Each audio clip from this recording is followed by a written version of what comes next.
Good morning. My name is Herb Wesson. I'm joined today by my dear friend, Council Member Ed Reyes. It is a joint, we're going to have a joint committee this morning on one item in particular with the Housing, Community, and Economic Development Committee, which I chair, and with the Planning Committee, which is chaired by Mr. Reyes. I don't know why we have such a big crowd today. It's like there's some item on the agenda that I don't know what it is, Mr. City Attorney, that generated so many people coming. But just to let everyone know, in room 1020, it will be our overflow room in the event that we run out of seats here. We also have this being translated in Spanish if individuals need a headset. So with that said, Mr. Reyes, what I think we will do now is in fact, a little bird just whispered in my ear and said maybe you should say that in Spanish. And I just heard him chirping. Yeah. Buenos días. Tenemos aparatos para traducir. Si hay personas que necesitan aparatos, lo tenemos para ustedes. Vamos a empezar esta mañana con una junta que consiste de dos comités. Los comités son el Housing, Community Economic Development y el Planning, Land Use and Management, que son los comités de viviendas y el comité de uso de terreno y planificación. Ojalá podamos ir adelante y esperamos que podamos tener una junta productiva. Gracias. Thank you, Mr. Reyes. So before we deal with item one, there's several items that I'd like to move on the consent calendar. So with that, I know, and at this point we don't have a quorum, Mr. City Attorney. All of the action that we take will be deemed to communicate from the chair until we get another member present. So let's see if we can't run through this. We'll start off with item 2. Ms. Barclay, if you could read item 2. Meg Barclay with the CLA's office. Item 2 is a report from the Community Redevelopment Agency and resolutions relative to applying for and accepting for federal Preserve America grants. We recommend that this item be received and filed inasmuch that it was addressed by Council's action on November 7th.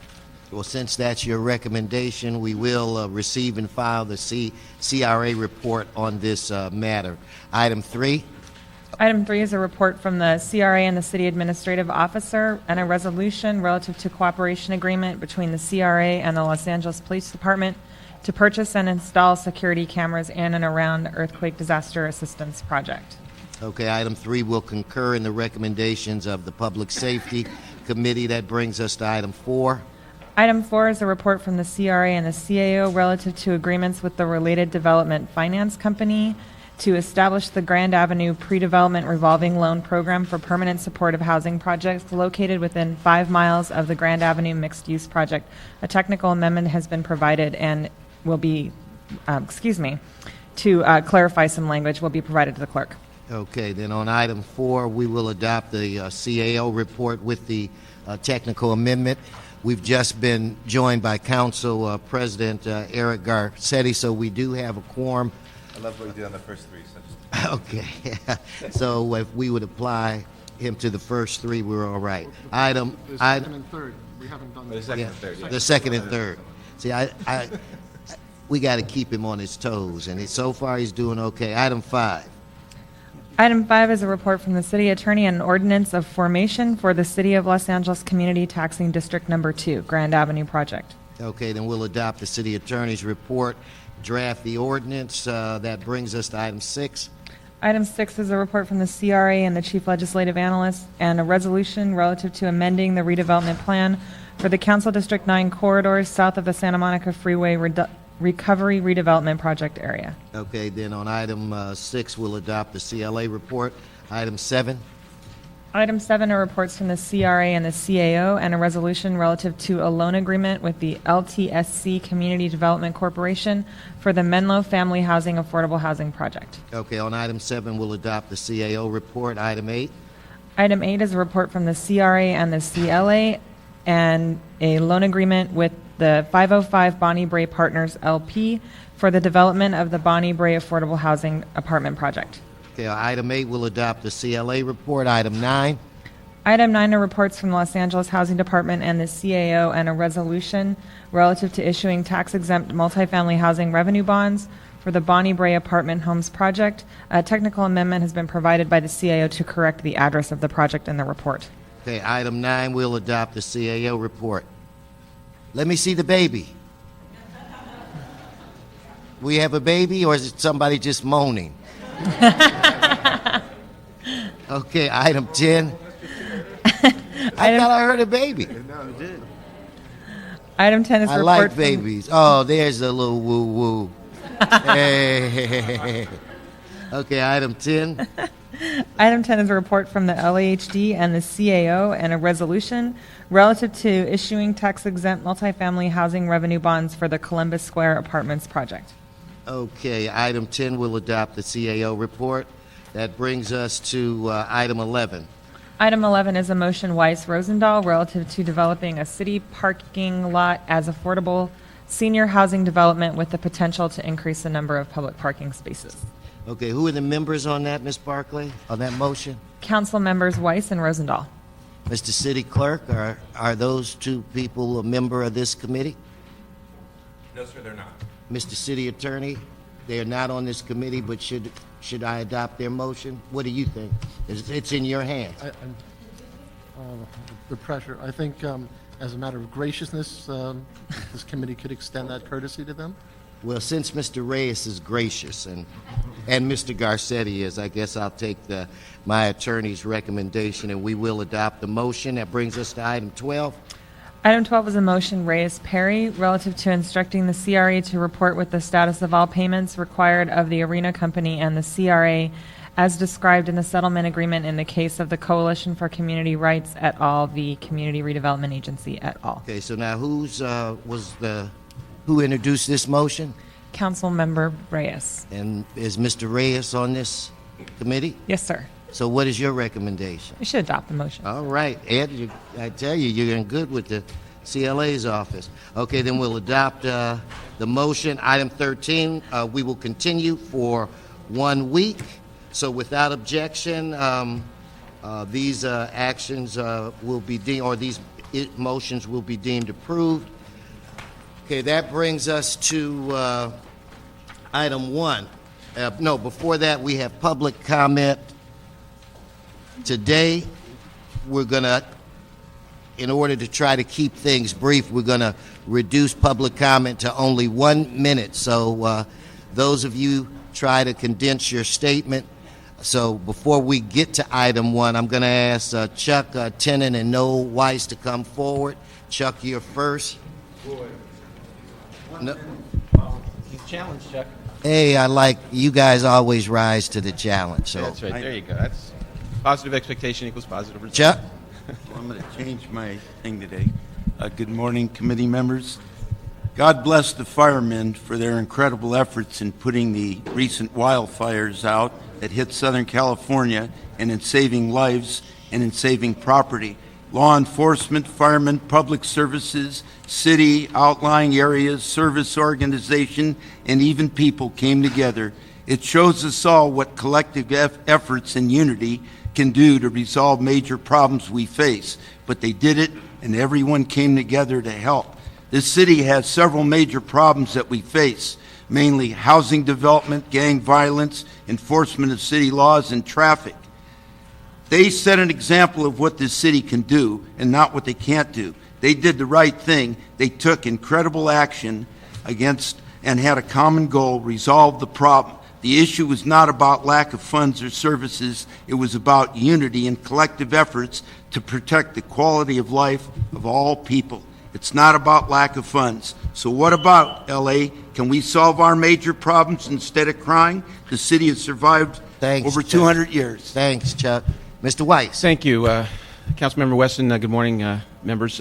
2 points. One, Herb and committee members. Again, I want to renew my request that Mr. Weston put on the agenda a standing item so that a member or representative from the Housing Department can come to this committee and hear from the public problems and difficulties and or pick out one problem that they found and one problem that they solved. And again, I just want to reemphasize that that would be a terrific policy because we give the public the opportunity in front of the council members as well as housing to basically try to resolve their issues. Secondly, yesterday the council had a big discussion about foreclosure, these issues of foreclosure. I think, again, I want to reemphasize not just single family, but multiple family residentials are being taken. Now, we have an opportunity. This is a great opportunity in terms of a TOPA, Tenant Opportunity to Purchase Act, where the banks want to get rid of these assets. We should be able to look into a policy that would encourage the tenants as a collective to be able to buy these buildings that are in foreclosure. The bank can be in a position basically to sell it. We have an opportunity here that I don't think we're going to have probably in the next 10 or 15 years, and I would want to encourage the Housing Department to and the committee to think along those lines. Thank you. Thank you. Thank you very much.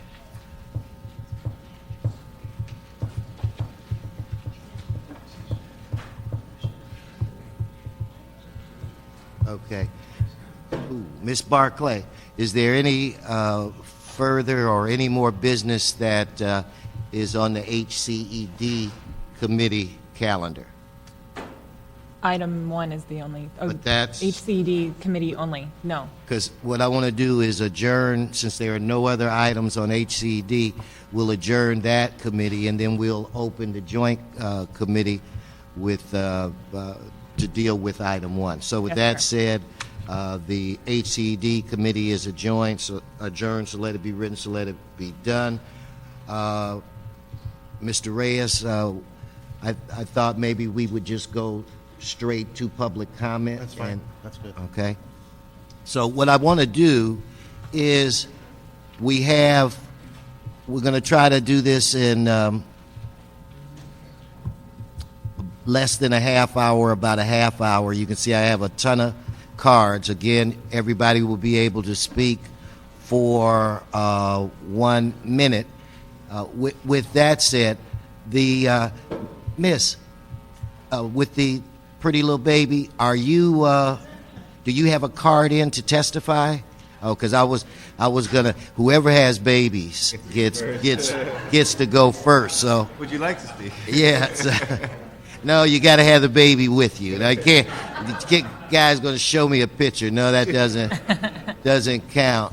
What else did I? Yeah. Okay. I see it. So with that said, in fact, if anybody wants to speak that hasn't submitted a card, do it right now because I'm going to cut off in 1 minute. I'm cutting it off now with the addition of the new cards. So we'll start off with, I thought I saw Maria Elena in the back. So if I could, in fact, Meg, you read the item and then we'll have Maria Elena come forward. Item 1 is the motion Wesson Reyes Garcetti relative to a mixed income housing ordinance. Okay. Maria Elena.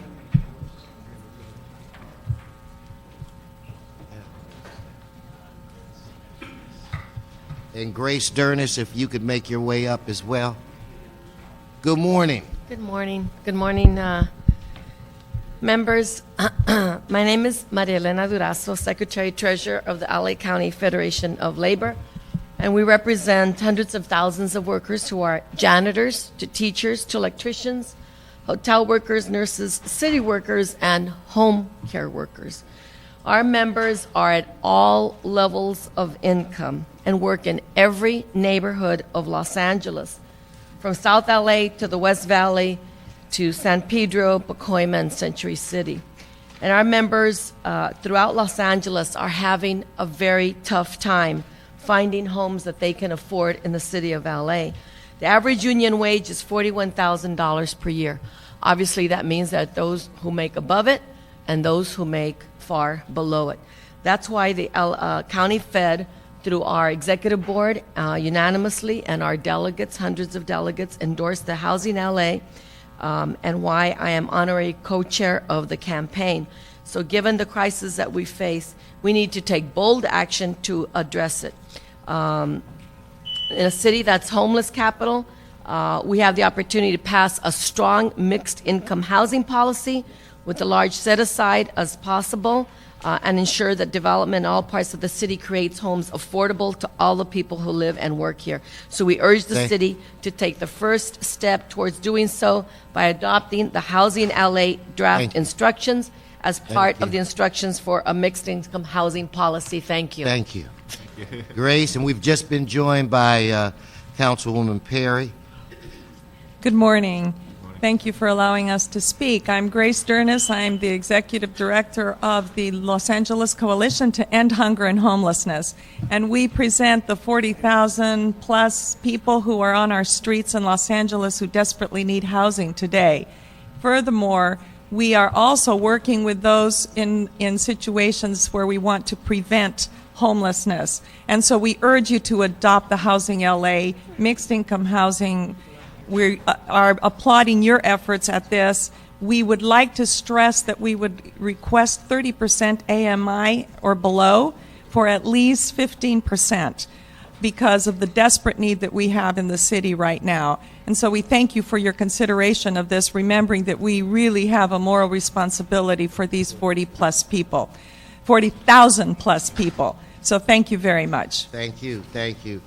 Next, we have Vanessa Rodriguez and Alicia Laura. Please come forward.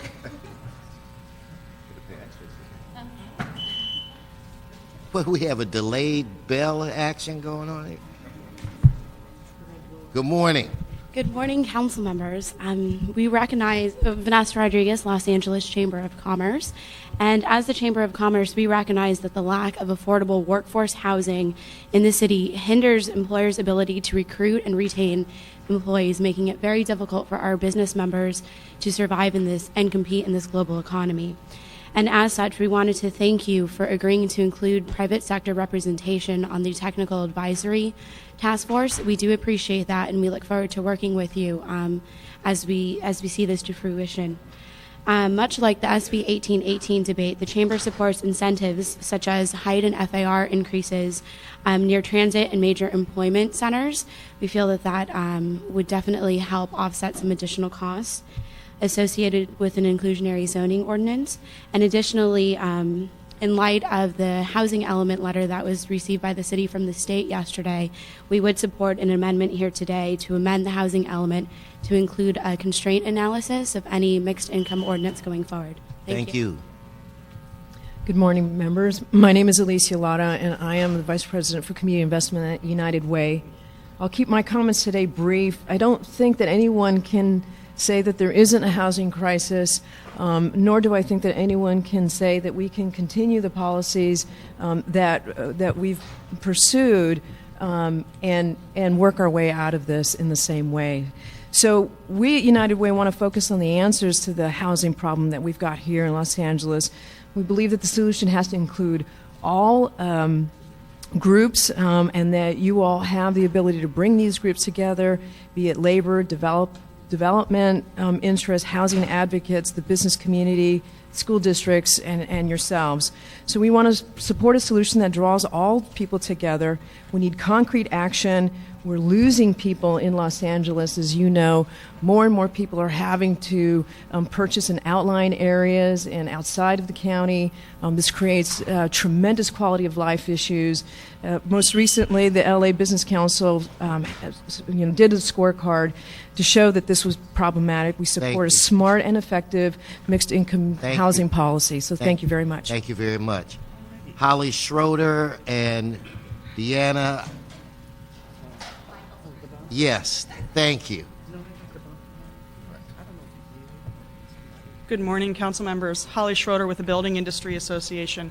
The design of a mixed income policy is of critical importance to the home building industry right now, especially given the state of the housing industry.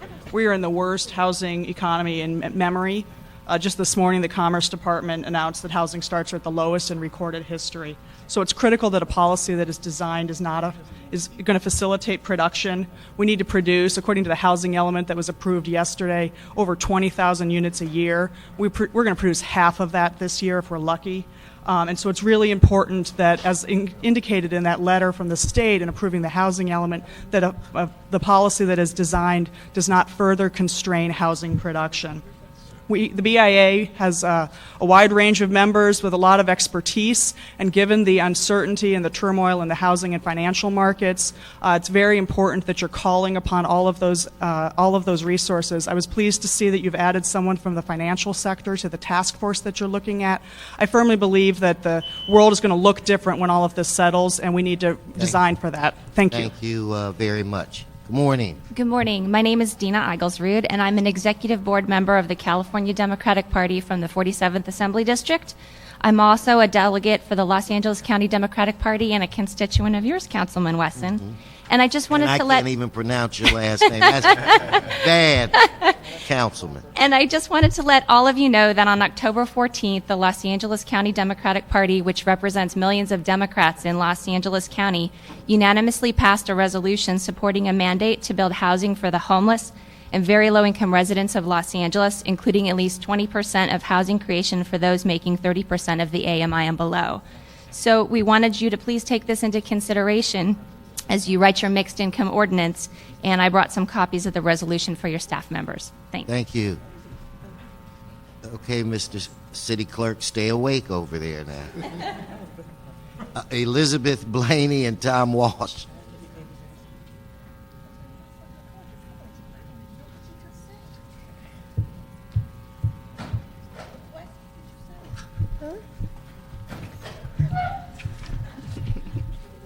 You got 3 minutes. Yes.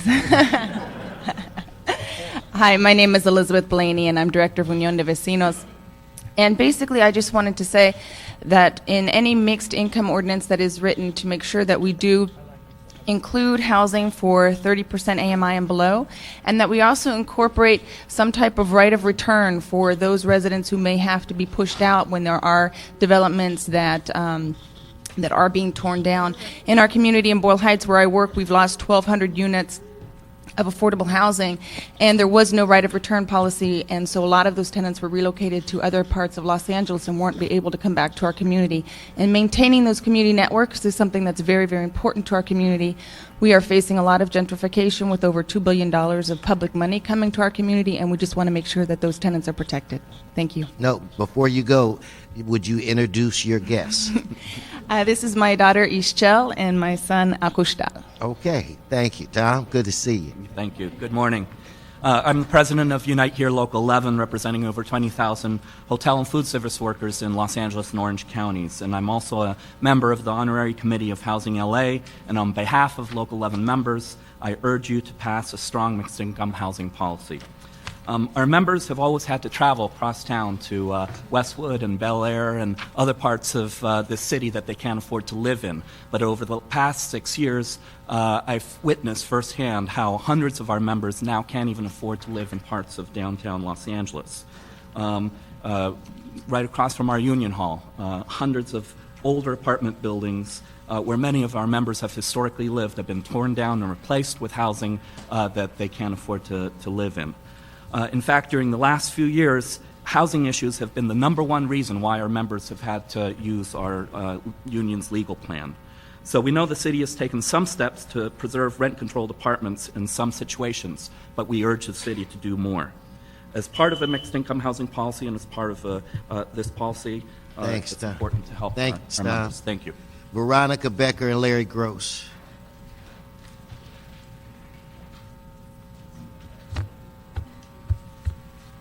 Good morning, Veronica. Good morning. Veronica Perez Becker from the Central City Association. CCA is committed to working with the Mayor's Office and the City Council to come up with a workable and effective policy, and we thank Deputy Mayor Helmi Hisurik and Councilmember Wesson's office and Andrew Westall for meeting with us early on to share the draft proposal.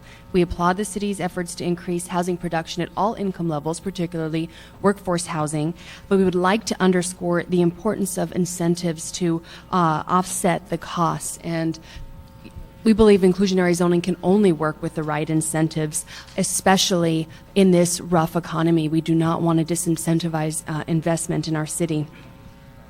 CCA and a coalition of business groups and labor are going to be releasing a housing production plan soon that we hope you will incorporate into this discussion.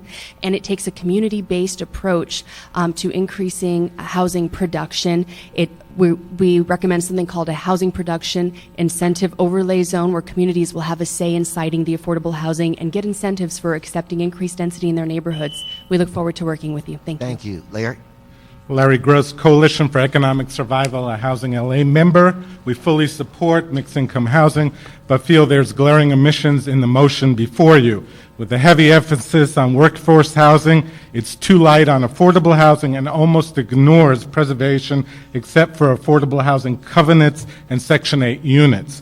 The motion makes no real commitment to preserving rent-controlled housing.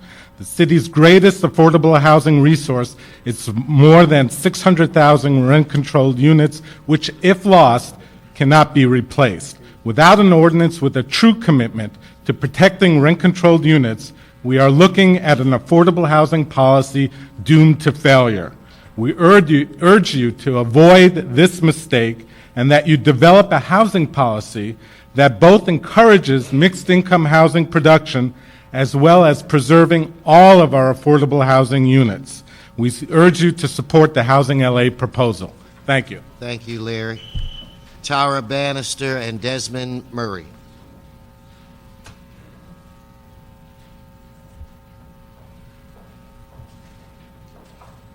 Good morning, council members.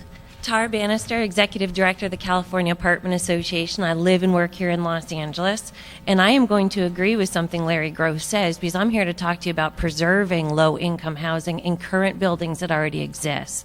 I would love to see some way that a developer of a new product could actually, instead of building inclusionary, talk to a landlord that already exists to put a covenant on something to exist another 20 years, or do anything we can to preserve the buildings right now that are much cheaper to make it a lower income housing than building another unit that is going to be a much more expensive way to create that low-income housing. It's something I'd like to talk about in the future. It is a brand new idea. I recognize that. There is no place across the country this is done, but I believe LA is a leader, and I think this is something we could do. Thank you.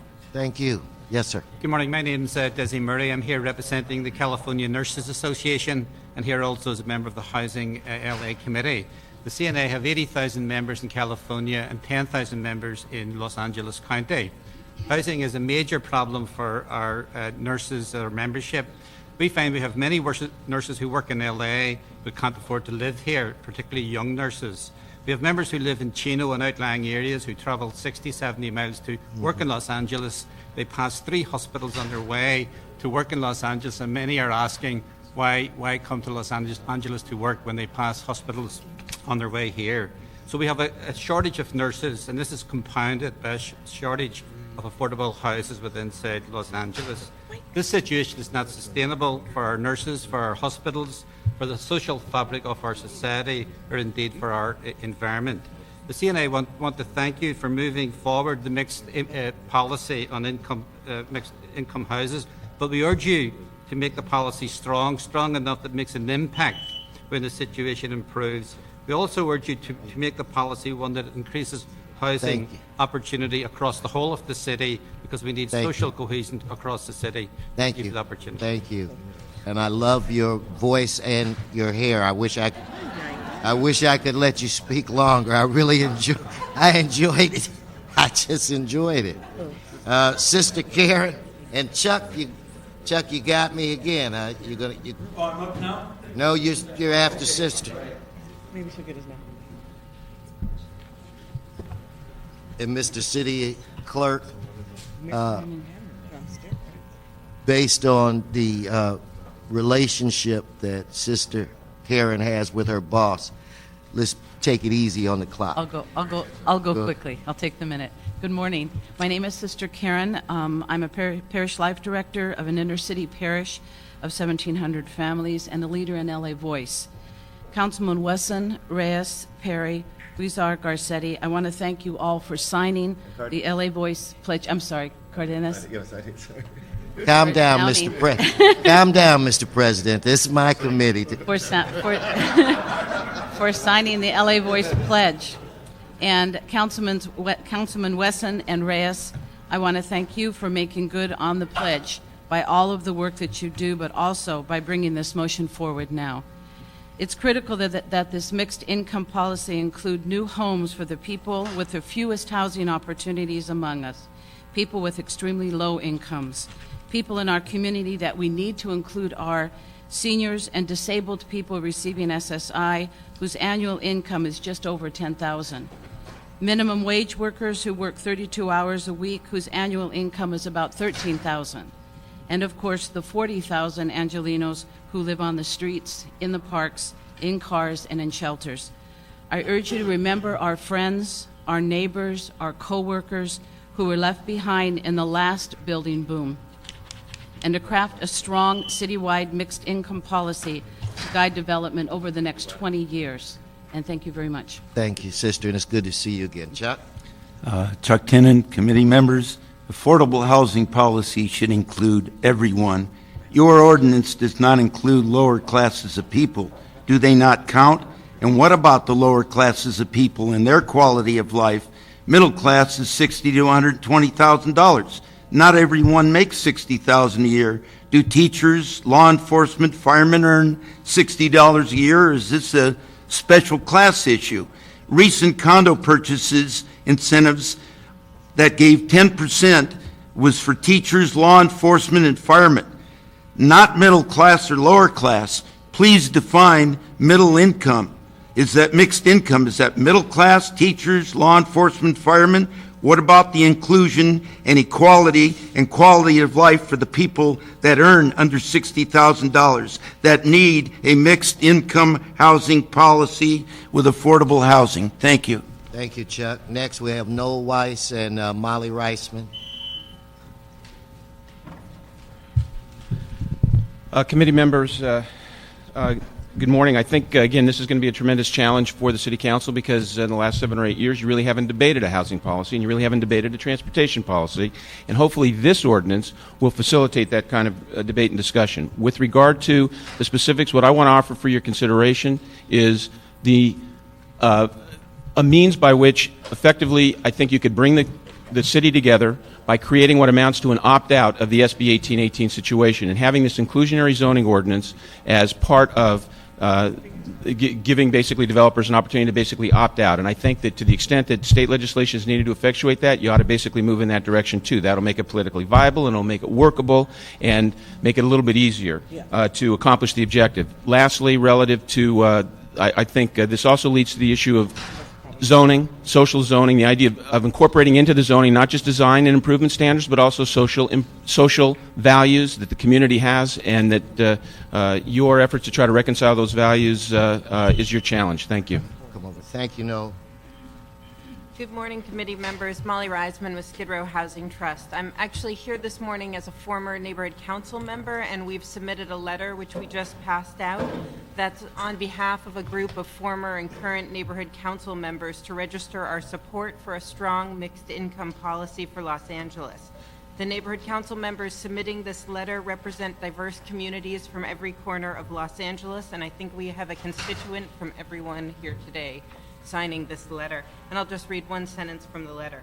We believe that the character of our neighborhoods is not defined only by the buildings, streets, and trees, but also by the people who live, work, and play in our neighborhoods. Thank you. No, thank you. Now, next we have Suzanne Kite and Joseph Lawera. And before they speak, it's my understanding that we have 2 individuals that are in the overflow room that put in cards to speak, so I'm going to ask them to start making their way over here.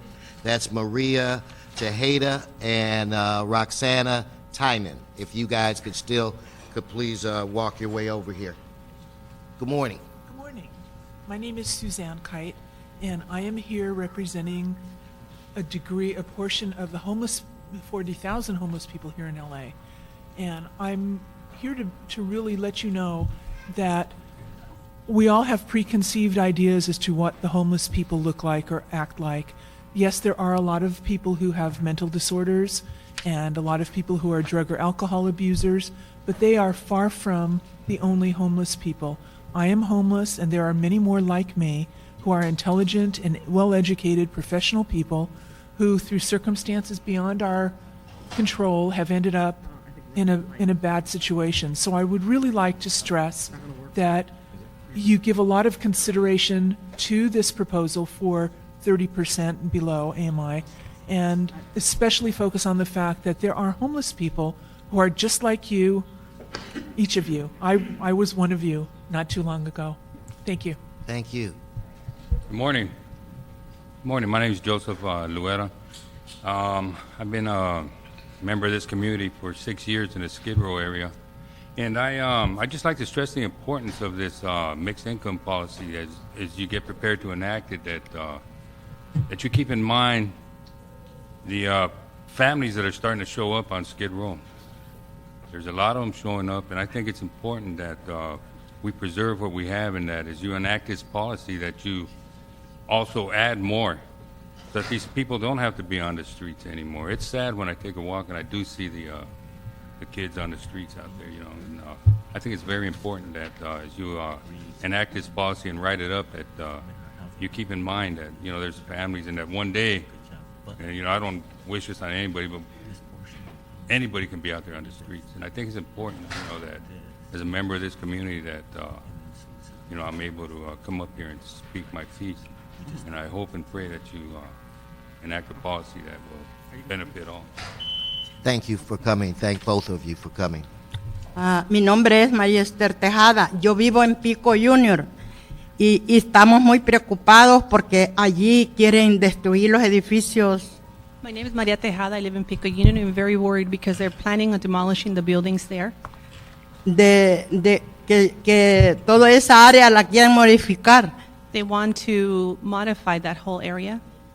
Pero a veces los mienten porque dicen que van a hacer edificios de bajos recursos.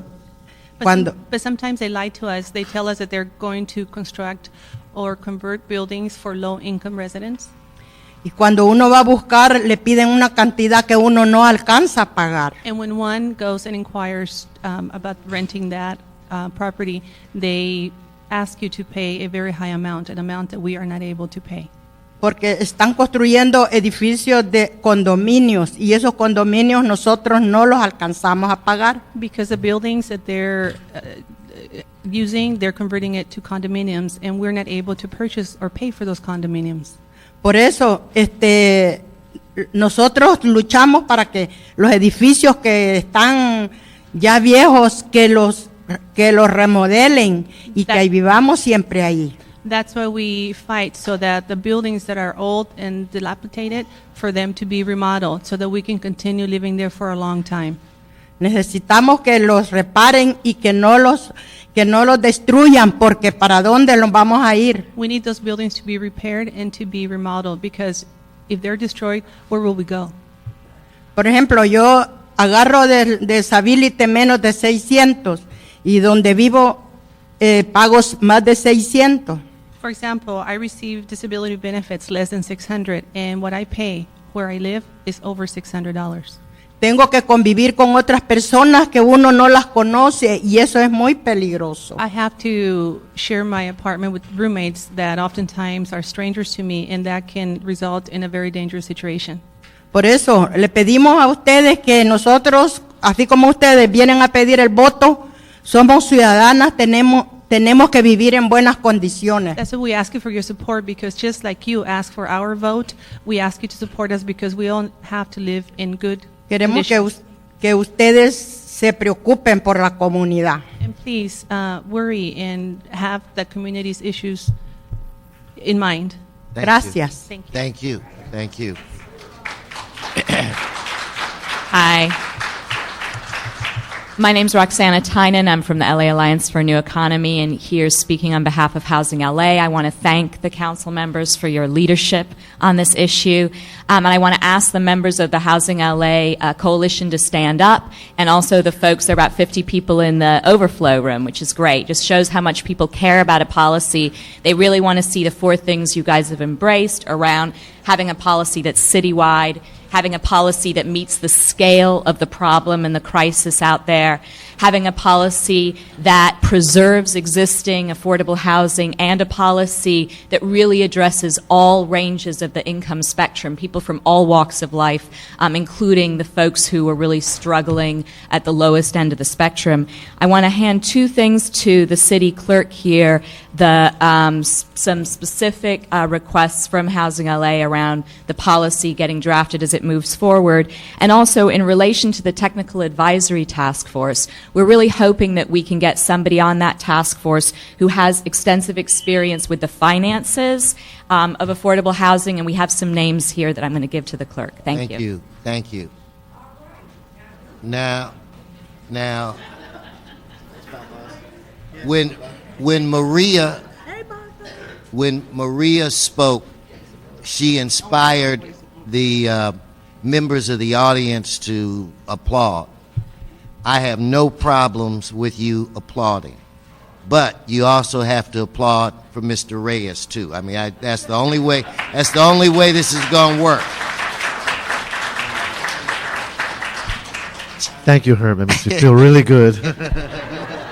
George Crook and Donna Rodriguez. Hey, always a party. Morning. Morning. I am a member of the... First, identify yourself. Oh, I'm sorry, George Crook. And I'm here on behalf of the Justice and Peace Commission of the Archdiocese of Los Angeles. And I would simply like to make explicit what I think has been implied in the remarks of everybody that's spoken so far, and it's this. The right to housing is a basic human right. It is a basic human right. The United Nations so recognized in its Declaration of Human Rights in 1948. The Catholic Church explicitly adopted that view at the Vatican Council in its Constitution on the Church in the Modern World, when it says that all people ought to have ready access to all that is necessary for living a genuinely human life, for example, food, clothing, and housing. So I think everybody thus far has said this is a moral issue, and implicitly, and it is nothing else. In the book of Exodus, we're told that when you lend money to a poor man and take his cloak as a pledge, give it back to him at the end of the day, lest he be cold. It's more important that the poor man not be cold at night than you have security for your loan. Thank you. Thank you. Thank you very much. I was worried about you. I was in the overflow Okay. room. I ran as quick as I could. No, you're fine. Good morning. Good morning. My name is Donna Rodriguez. I'm a member of ACORN. I have thank you. I have worked for a business management firm here in Los Angeles for over 16 years. And yet I pay over half of my take-home pay for a one-bedroom apartment. My daughter, who is 8 years old, and I share a queen-size bed because that's all we can afford.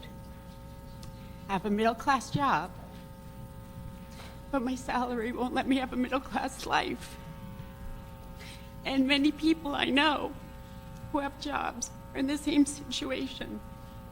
I'm not sure that the city is aware of this, so that's why I'm here today. I'd like you to encourage you to support mixed income housing for everybody who lives and works in Los Angeles. Thank you. Now, weren't you at the? Didn't I meet you at the event that at the? Where the heck were we? Yes, when the mayor. We were where? Local 11. Okay. That's correct. All right. Well, it's good to see you again, and I hope all goes well with your daughter. Thank you very much. Teresa Sanchez and Kevin Norton.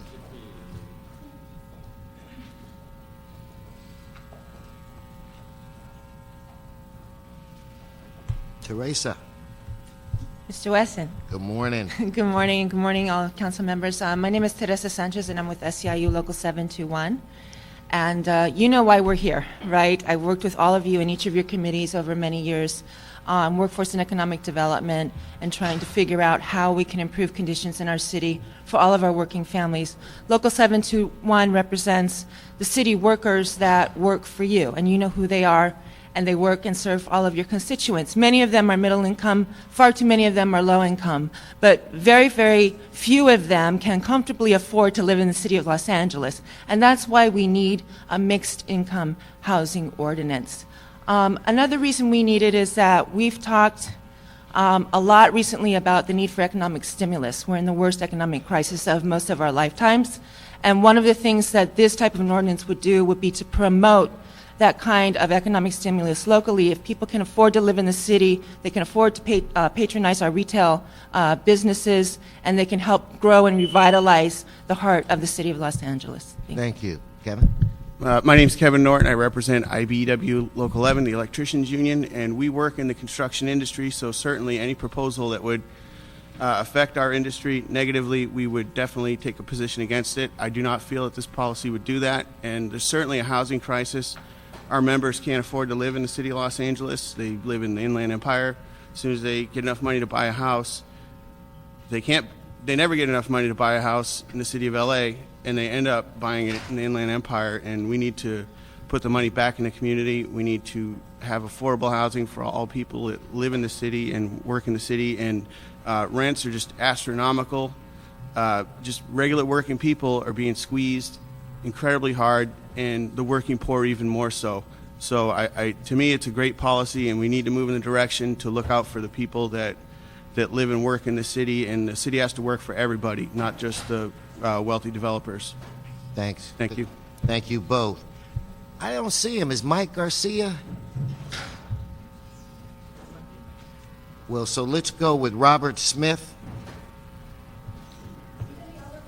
Okay. Both of them?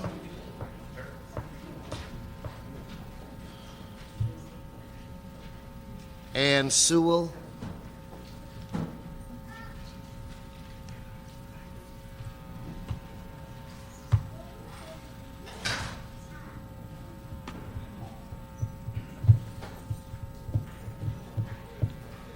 Ollie Jones.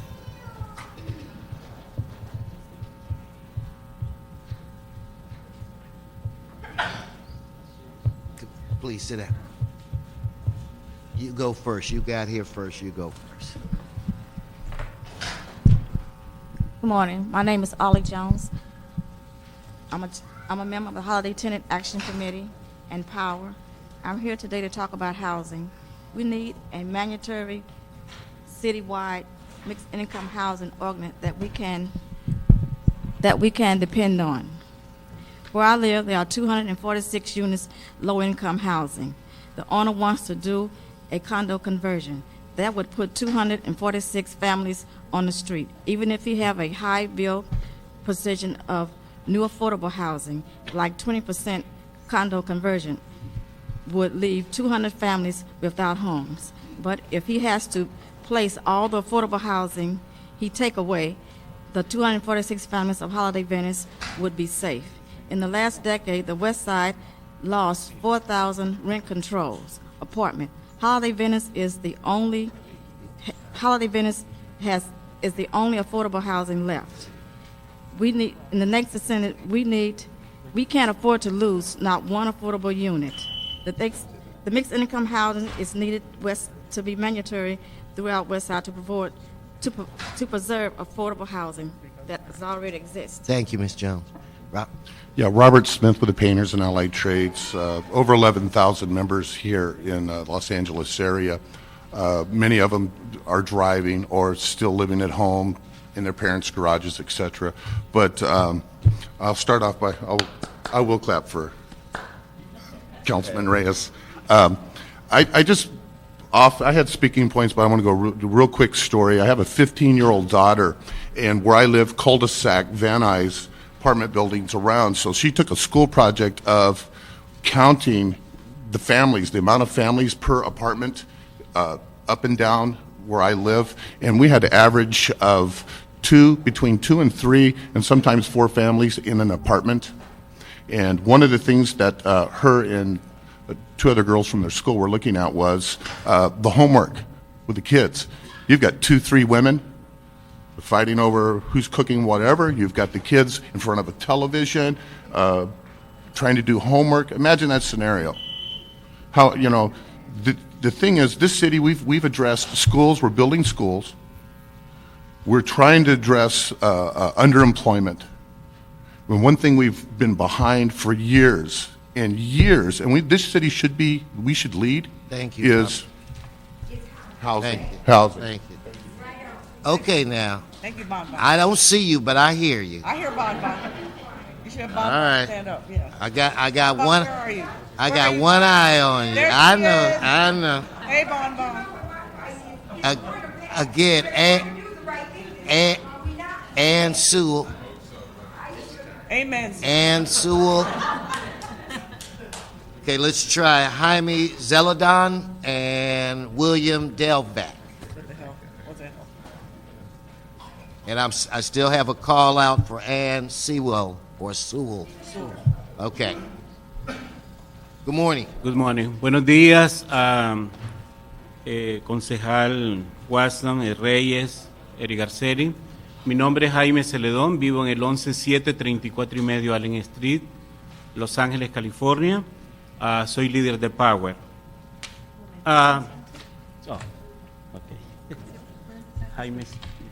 Mi nombre es Jaime Celedón. My name is Jaime Celedón.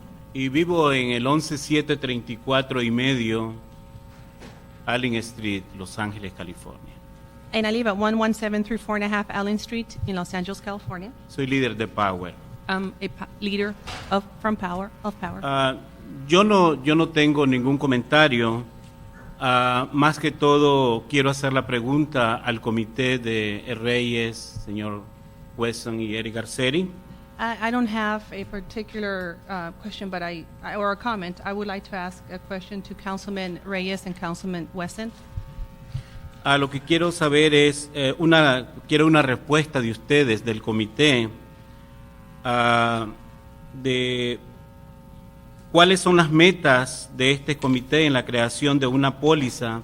I would like to get a response from your committee. What are your goals? What are this committee's goals in reference to Que establezca viviendas de ingresos mixtos. a policy that establishes an ordinance for mixed income?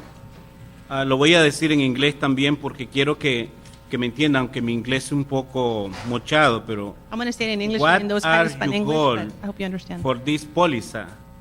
We want answer. Gracias. Thank you. Thank you. Thank you. Good morning. Thank you. Good morning, council members. Thank you for the opportunity to testify. My name Identify. My name is Ann Sewell. I'm the president of the Community Foundation Land Trust, a part of the California Community Foundation. Antonia Hernandez, the president of the foundation, is on the honorary committee for Housing Los Angeles, but was unable to be here today. The Community Foundation Land Trust buys land for affordable housing development throughout Los Angeles County. We have over 1,000 units in our pipeline, with half of those in the city of Los Angeles. We need to be smarter about how we build new homes. We need to build in a way that preserves the affordable apartments that we have so that we make progress on the affordable housing crisis. During the last building boom, we lost about 13,000 rent-controlled apartments. In parts of the city, such as the West Side where I live, we suffered a net loss of over 3,000 rent-controlled apartments during the last 8 years. In the new housing element, the planning department identified parcels with excess zoning capacity as potential sites for new developments. Those sites include 68,000 rent-controlled apartments. Finish the sentence. Although we need to develop underutilized parcels to maximize use of land near transit centers and jobs, we can't afford to lose affordable homes to build a few more affordable homes. Thank you. So, thank you. Thank you. Honorable Council Members, William Delvac. I want to say, just background, I am the author of 2 tax journals published, 2 articles published on low-income housing tax credits, and I had the pleasure of being the founding president of the Hollywood Community Housing Corporation, including the pleasure of serving with Councilmember Perry on that board, assisted by Ann Sewell and Robin Hughes, affordable housing experts. I only have a couple of very important brief points. Mixed income, by its very nature, implies the whole spectrum of housing. In fact, that's underscored by the letter from the state approving, subject to taking into careful consideration any constraints on new development. I have a couple of really specific things I'd like you to look at. Other speakers mentioned, including Roxanne Tynan. The city has a number of rules about affordable housing finance, none of which are necessarily harmonized with the existing incentives of tax credits and bond financing. This impedes the production of housing.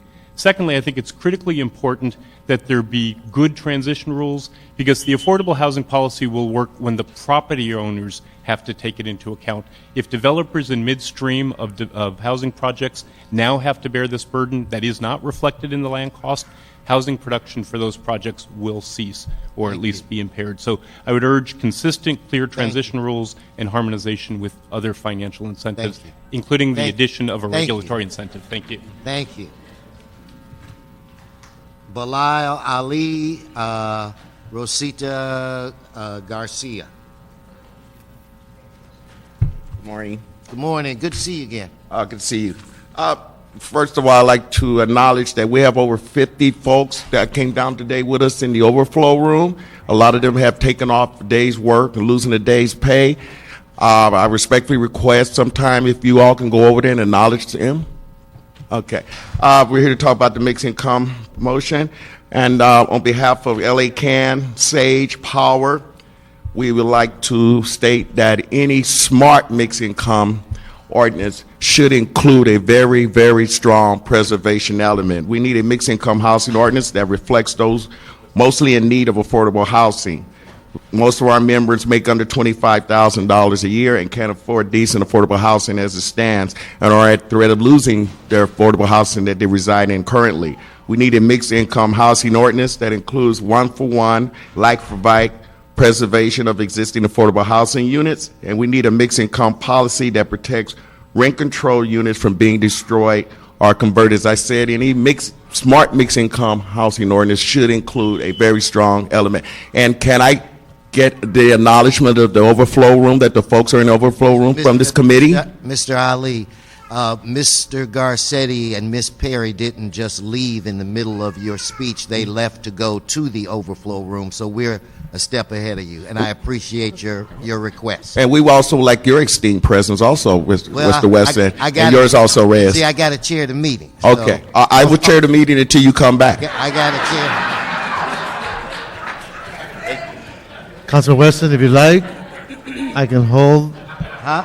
If you'd like to go and say hi, I can continue doing this. Well, I want to listen to everybody that wants to give testimony. I want to give them that respect. Sí, muy buenos días. Mi nombre es Rosita García y estoy aquí para pedirle a ustedes, pero a las autoridades del City Hall, por una vivienda accesible a toda la, Okay, perdón. Hi, my name is Rosita Garcia, and I'm here to ask you, all the authorities here in City Hall, for affordable housing. Sí, por vivienda para toda la gente pobre, verá que somos los que tenemos mayor problema porque no tenemos los suficientes fondos. Housing for all lower income families, because we're all poor people and we don't have enough funds to be able to afford this type of housing. Pues nuestra comunidad, sobre todo los hispanos, ¿verdad? Somos los de más bajos recursos. And in our community, specifically Hispanic population, we're the ones that are in the lower income stratus. Pues no tenemos un sueldo que nos ayude a pagar una buena vivienda como todos lo necesitamos como seres humanos. We don't earn a high enough salary that assists us in paying for the quality housing that all of us as human beings deserve. Y en especial, pues yo que estoy en el grupo, ¿verdad?, de las personas ya de la tercera edad, nos sentimos pues hasta cierto punto tristes, con mucha tristeza, porque no tenemos cómo pagar, ¿verdad? And speaking for myself, I belong to a group of seniors now, and we feel sad, very, very sad, because we don't have the means to pay for this high expense. Pues la vivienda de todas maneras está bastante cara para nosotros, aunque dicen que es de bajos recursos, pero está cara. The housing stock right now, it's very expensive to pay for a monthly rent, even though they state that that particular housing is for lower income people, but it's still very high. Por eso es que yo como representante de la comunidad, ¿verdad? Y soy voluntaria trabajando en la comunidad y le agradezco al señor Reyes que a veces me tiene informada de ciertas obras que se llevan a cabo en la comunidad. And as a volunteer representative of the community, I'm here to ask you guys to help us. And I want to thank Councilman Reyes because he often keeps us informed of some of the projects that are taking place in our community. Yo sé que están trabajando, pero sobre todo ahorita queremos hacer énfasis en el problema del housing, ¿verdad? I know that you're working very hard to help us, and I know you're putting a lot of emphasis on that, and I would like to reiterate that for you to put more emphasis on the housing problems. Thank you. Yo quisiera en nombre de toda la comunidad que tomen cartas en el asunto, como de veras nosotros lo necesitamos y lo merecemos. And I would like to ask you on behalf of the whole community to please consider this issue very seriously, because all of us in the community need your help. Gracias. Thank Muchas you. Gracias. Thank you very much.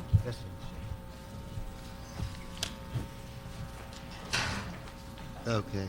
At this time, it would appear that we have gotten through public comment, and at this time, I'll ask all of you to give yourselves a round of applause. You deserve it.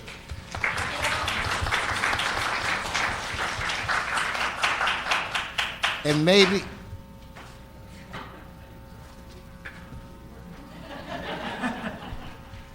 And if we could have planning before Ed, I turn this over to you. If we could have planning come up and mention tell us about the letter. James Blumenfeld from the Planning Department. So yesterday, the letter is referring to yesterday. We received a letter from that. Wait, hold.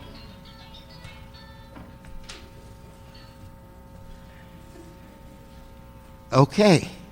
Actually, Monday night, we received a letter from the State Department of Housing and Community Development approving our housing element, and many of the people who you've heard from today participated in the many hours and workshops and hearings and task forces in developing that housing element. So it's a great thing for Los Angeles for many reasons, but one very significant reason is that it allows us to apply for the hundreds of millions of dollars of housing bond money that actually will build the housing, and without an approved housing element, we weren't even able to apply for that money. So it's a very good thing.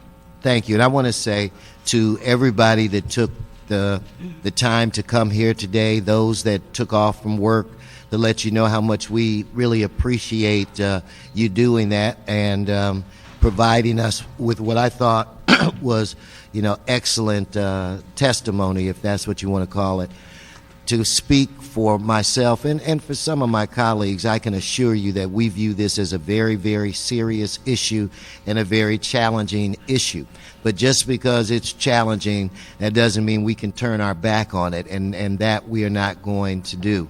We're going to do the very best that we can to make this thing work. I can't say at this moment exactly what this is going to look like at the end of the day, but I can assure you that we're going to work very hard to try to come up with something that is a win-win situation for all. And again, I'll just say this. I know that Mr. Garcetti and Mr. Reyes have been here longer than I have, and they both should be applauded on the numerous things that they've attempted to do and have done to try to create more affordable housing. And I mean from the low end to several people mentioned today that, police officers can't even afford to live in the city. So trust me, we understand the magnitude of the situation, and we're committed to do the very best that we can to, at the end of the day, pass something that opens this door that has been shut for so long. Mr. Reyes' staff and my staff, Mr. Reyes' staff and my staff have worked very hard. They've discussed, along with Mr. Garcetti's staff, and they've discussed a lot of things. Mr. Reyes, as we go forward, I was going to ask you to, make a statement, but also we have discussed some instructions that we wanted to give to the various departments, and I think it would be an appropriate time for you to take the lead on giving them those instructions. So, Jane, you can go sit down, and thank you for coming, but I'd like to ask the chair of planning, a lifelong advocate. No, he's telling you to come back. Yeah. So anyway, with that, we're going to turn it over to Mr. Reyes. Mr. Reyes. Thank you, Councilmember Weston. I thank you for your leadership. It's been a partnership, knowing that housing policy incentives, as well as how we move the resources, falls under the committee that you chaired. So it's been an honor to work with you, because we also have to combine it with our land use policies and how we actually strategize to stimulate the type of environment that truly takes into account all communities throughout this great city. I also want to thank Councilmember Garcetti and the Mayor's Office for their support and leadership in this endeavor. 6 years ago, we went through a process and we tried our best to put forth a policy that didn't quite make it. We've learned a lot of lessons since then. At that time, the economy was at the high end. It was red hot. It was a different type of economic conditions that we are experiencing today. And I must say that I keep hearing it. We couldn't do it then because we might hurt the market, and we can't do it now because it's too hard. Well, quite frankly, history is showing is that there's never a good time for some interest groups, and for others it becomes even more important. So we try to look at this holistically. That being said, there are some questions I have, then I'll do the directives. But in our motion, and Jane, I just want to make sure that it's clear what we're asking for. In our motion, in the third paragraph, we have directives that speak to the notion of fair share strategy for application and distribution of mixed income housing in all 35 community plan areas. And then we speak to how we want to have the strategy analyze household income, affordable housing covenants, HACLA vouchers, and community plan area regional centers as established in the general plan and transit-oriented district.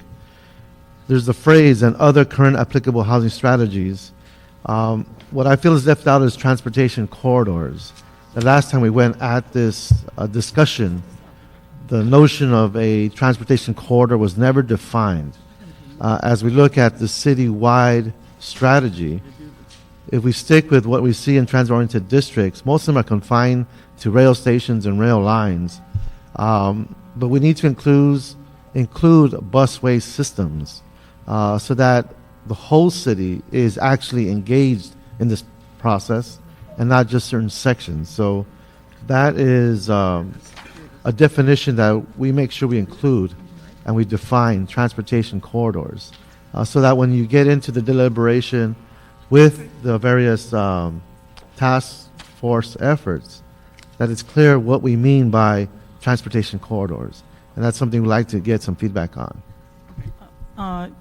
I understand what we had this discussion when we talked about the density bonus ordinance, and we in there was actually a definition where there was some extra incentives, and it wasn't only the rail there, it was rapid bus stops. So there's many ways to do the definition, but I understand your point, and we'll look at in other words, I don't want someone to say we didn't do it because we didn't know what definition we were talking about. We will look at that. We want to make sure we have a focus there. In terms of preservation, we heard one of the speakers address this concern for the preservation of housing. In this motion, we ask that we include information on affordable housing covenants that are set to expire in the next 5 years. So again, understanding the impact of this expiration is important, so we can include how we look at this notion of location and how it fits in with the character of community plans as we go through the community plan process. So I wanted to highlight and emphasize those issues. In terms of directives, I'd like to request that the Planning Department, with the assistance of the Housing Department, to review and analyze the public policy recommendations submitted by Housing LA. And I believe there are some suggested points in the housing policy that we can include, so that, again, in the mix of discussion, those points are considered when we look at the overall impact of this policy. Okay. I'll also state that I further move that the Planning Department, with the assistance of the Housing Department, creates a mixed income housing technical advisory task force whose purpose and membership is listed below. Technical Advisory Committee will report back to the HCD and Plum Committee in 90 days. And so we do have a list of names that have been presented to you. Tony's is different. And I believe there is a couple of names. If we can add an individual from the California Housing Partnership Corporation, either it could be Amy Anderson or Paul Biesmeyer, to be included.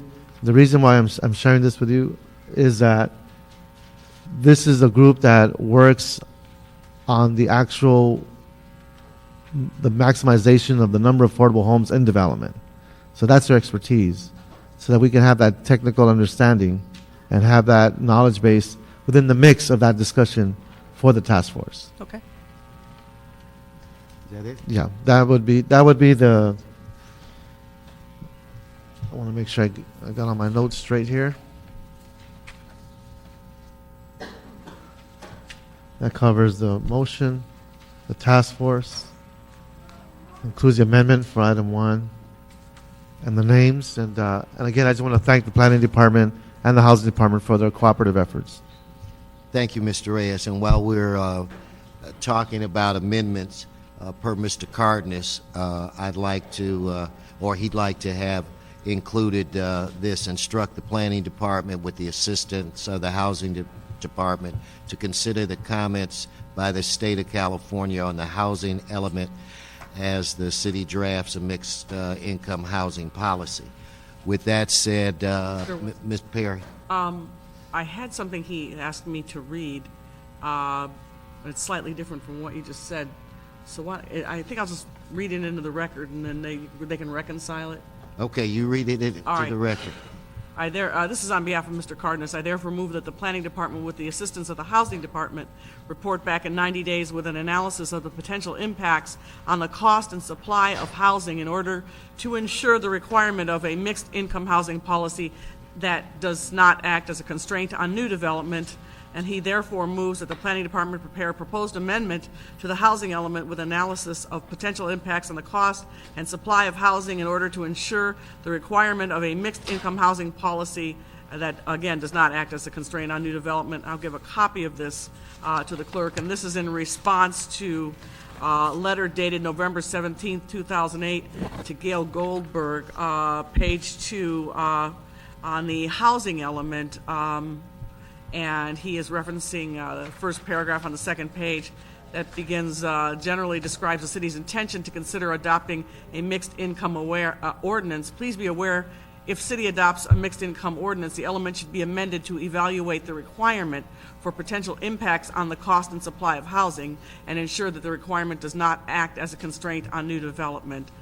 So I will give a copy of this to the CLA. And just in conclusion, I just want to say for the record in this committee, I appreciate all the folks who've come out today and given us their input. It's deeply appreciated. I think that as a council, we're going to have to be very honest and very direct with each other. You know, we've been talking about this issue for years now. And unless this policy goes citywide, then we're just, again, screaming into the wind. I think we're going to have to keep talking to our colleagues until we can convince each and every one of them that there is merit and value in having affordable housing in everyone's community. Everybody has homeless people or people who are about to be homeless in their respective communities. Nobody has been untouched by this issue, and particularly more so now. So I think we're going to have to be very honest with each other. I know that Ed and I spoke at an advocacy group meeting, and we signed this pledge, and and I said to Ed at the meeting, they're talking to the wrong people because we're doing this. The ones who aren't doing it need to be here. And my challenge to the advocacy groups is this: you need to talk to the people who are elected officials in this city who may say that they support housing that's affordable, but in fact haven't made the effort to build it. And those are the people you need to talk to. I think you already have friends here in this room, people who've already produced and have deliverables to their community, but you need to broaden your scope and talk to the people who haven't done that. Thank you. Thank you. Ms. Perry, I couldn't have said it better myself. Mr. Garcetti, before you make a statement, I want to ask a small favor of you. Well, I really appreciate that you and Ms. Perry did go over to the overflow room and talk to the individuals that we have over there. And it's been brought to my attention that several of them wanted to speak but were unable to speak because we had to put a time limit on it. So, Mr. Garcetti, since you talked to those people, maybe you could read their names into the record. Be happy to. We want to thank the folks that came here: Mary Gutierrez, Telmi Perez, Jose Avalos, Rogelio Macedonio, Jose Murillo, Maria Elena Rivar, Roberto Bustillo, and Maria Luisa Ramos as well. And thank you, Mr. Chair, for allowing me to. Here's some others too that are just read into the record as well. Ivana Reyes, I believe. Edwin Carrillo, Deborah Burton, Aletha Lamont, is that right? I'm sorry if I got the last name wrong. Elva Aguilar, Marina Rodesno, and Marta Flores. And this is an incredible turnout. And thank you, Mr. Chair, for allowing me to speak as well for just a short period after a few years of bottled up thoughts on this. It's good. It's really, really good to see everybody here. A lot of old friends, a lot of people who we've worked for a long time on this. And, you know, this is one of the pieces of legislation I'm most passionate about, period, in my time in public service. And, you know, there's 4 things that we're the worst at, probably maybe even 5 in this country. We've got the most homeless. We've got the largest gap between what people's incomes are and housing prices. Now we're the least affordable city in America. We've got the worst traffic and the worst air. And they all link together because, you know, air isn't just something else out there. We have the worst pollution because people don't live near where they work. We have the worst traffic because we don't have a workforce near where the jobs are. We have the most homeless because of that gap continuing on affordability. And this is one of 4 or 5 pieces, the Affordable Housing Trust Fund, and I would reiterate the call to help us on the finding a permanent source of income for the trust fund. The foreclosures, which we've added to that now, which a number of us are working very aggressively in D.C., and we got 30-something million to make a little dent here. Yesterday we passed the foreclosure assistance hotline that the chair has worked on here in the committee with us as well. There are a number of pieces that we have to do together, but all this comes back to this. We have failed on housing. And I just wanted to answer one question, because one of our speakers said, what do you want to see in this policy? So this is my chance to say, I think that this should do a number of things. One, it should preserve existing affordable housing and hear loud and clear that while we've been building in certain parts of the city, and I think everybody represented right here, right now, has done a very aggressive job with new affordable units, but we're losing other ones, so it's like, you know, pushing that stone up and having it only tumble back down.